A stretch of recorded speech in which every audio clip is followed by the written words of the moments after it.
भारत के उत्तर में बर्फ से ढके हिमालय की गोद में बसी हैं 4 ऐसी जगहें जहां हर पत्थर, हर नदी और हर मंदिर के पीछे छुपी है एक रहस्यमयी कहानी। कहा जाता है जब कोई इंसान 4 धाम की यात्रा पर निकलता है तो वो सिर्फ पहाड़ों में नहीं चढ़ाई करता, वो अपने अंदर भी उतरता है। पर क्या आपने कभी सोचा है क्यों ये यात्रा हमेशा एक ही क्रम में होती है? यमुनोत्री से शुरुआत और बद्रीनाथ में अंत। आज हम आपको लेकर चलेंगे 4 धाम की उन 4 कहानियों तक जिनमें है आस्था, इतिहास और अद्भुत चमत्कारों की झलक।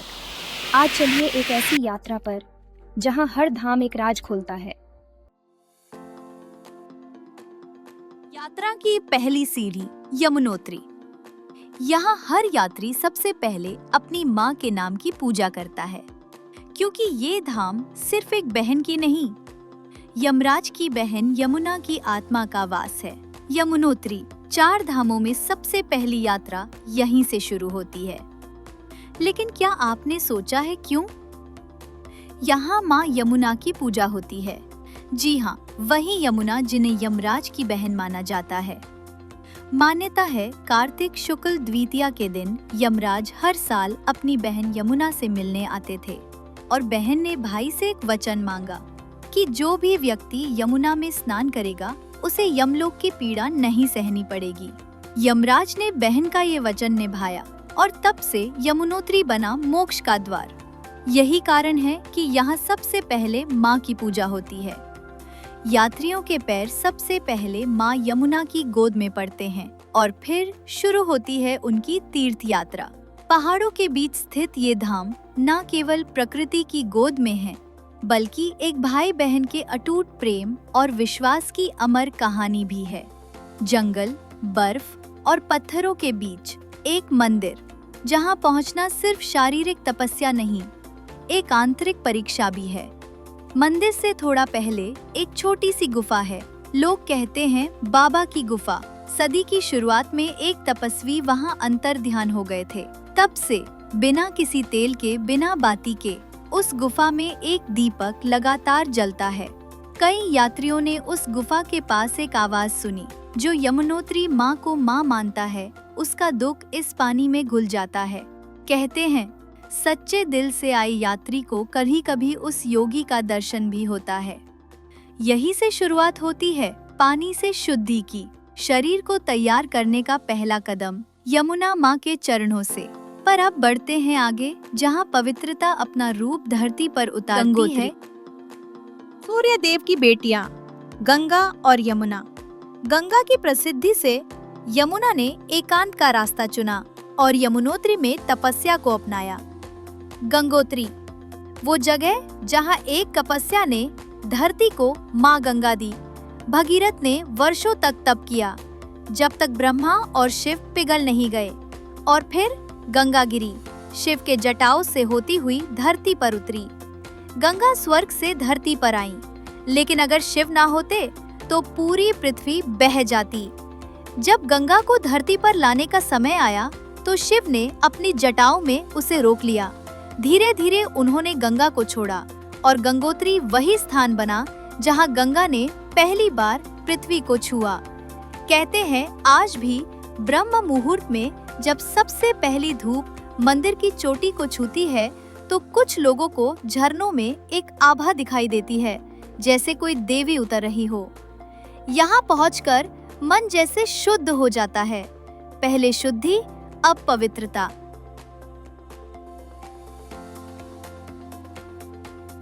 अब चले उस जगह जहाँ शक्ति के बिना आगे बढ़ना असंभव है, केदारनाथ।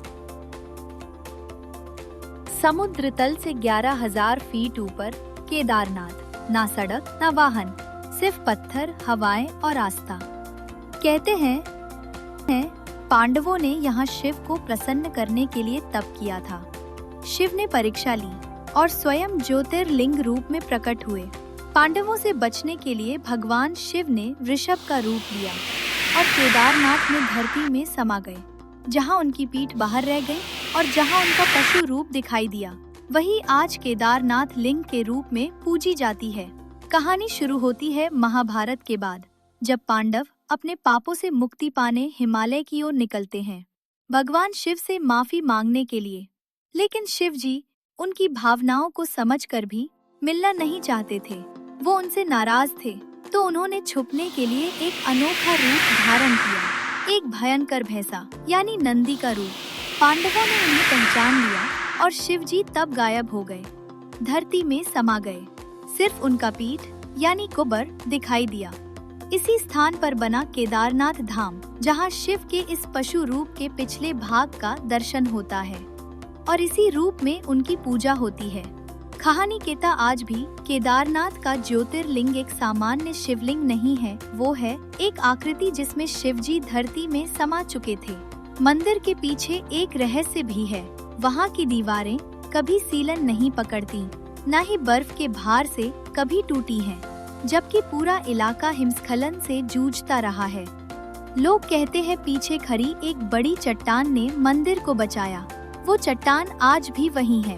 कहाँ यात्री थकता नहीं है, तपस्वी बनता है। शरीर और मन की तैयारी अब आत्मा की शक्ति से जुड़ने लगी है। समय है उस अंतिम मोड़ का, जहाँ शांति नहीं मुक्ति मिलती है। बद्रीनाथ। नार और नारायण की तपोभूमि बद्रीनाथ। मान्यता है कि स्वयं विष्णु यहाँ समाधि में लीन रहते हैं और जब कोई सच्चे भाव से आता है उसे दिव्यता का अनुभव होता है।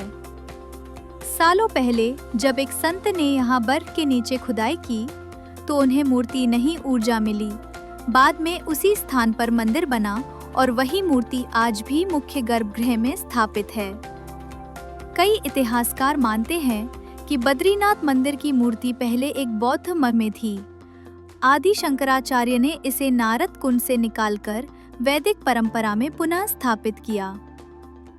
बद्रीनाथ के आसपास की हवा अलग लगती है, जैसे यहाँ आकर समय रुक जाता है और आत्मा खुद से मिलने लगती है। 6 महीने तक मंदिर बंद, कोई अंदर नहीं जाता और जब दरवाजे दोबारा खुलते हैं दीपक अब भी जल रहा होता है। बद्रीनाथ का ज्वाला रहस्य। हर साल बंद होता है मंदिर, फिर भी अंदर दीपक कैसे जलता रहता है। बद्रीनाथ धाम उत्तराखंड की ऊंचाई पर बसा एक ऐसा धाम जो हर साल सर्दियों में 6 महीने के लिए बंद हो जाता है। नवंबर में जब आखिरी पूजा होती है तब मंदिर को ताले लगाकर बंद कर दिया जाता है। कोई पंडित, कोई भक्त, कोई भी अंदर नहीं जाता। लेकिन मई में जब कपाट दोबारा खुलते हैं अंदर का दीपक जलता हुआ मिलता है, बिना तेल डाले, बिना बाती बदले, लगातार 6 महीने तक। पंडितों का मानना है ये चमत्कार नहीं, ये साक्षात नारायण की उपस्थिति है। कहते हैं जब मंदिर बंद होता है तब भी भगवान बद्री विशाल वहीं विराजमान रहते हैं। वैज्ञानिक इसे मानने को तैयार नहीं, लेकिन कोई इसका जवाब आज तक नहीं दे सका। ना सीसीटीवी, ना कैमरे, ना कोई गुप्त सुराग। शायद ये केवल आस्था का प्रश्न नहीं, ये विश्वास का प्रमाण है। बद्रीनाथ धाम, जहां हर साल चमत्कार दोहराया जाता है, बिल्कुल सामने फिर भी अनदेखा। अब शायद आप समझ गए होंगे क्यों यह यात्रा इसी क्रम में होती है। यमुनोत्री से शुद्धि, गंगोत्री से पवित्रता, केदारनाथ से शक्ति और अंत में बद्रीनाथ से मुक्ति। ये 4 धाम 4 पड़ाव नहीं हैं, ये 4 अवस्थाएं हैं जिनसे गुजरकर एक आम इंसान एक साधक बन जाता है। और अगली बार जब आप भी इस यात्रा पर निकलें तो ध्यान से देखिएगा, कहीं रास्ते में कोई कहानी आपको पुकार ना रही हो। तो ये थी 4 धाम की 4 अद्भुत कहानियां, जहां आस्था, रहस्य और चमत्कार एक साथ चलते हैं। ऐसी ही और कहानियों के लिए जुड़े रहिए प्लस पॉजिटिव वीएन के साथ। मिलते हैं अगले एपिसोड में एक नई कथा, एक नई रहस्य से भरी यात्रा के साथ। जय बद्री विशाल, जय भोलेनाथ।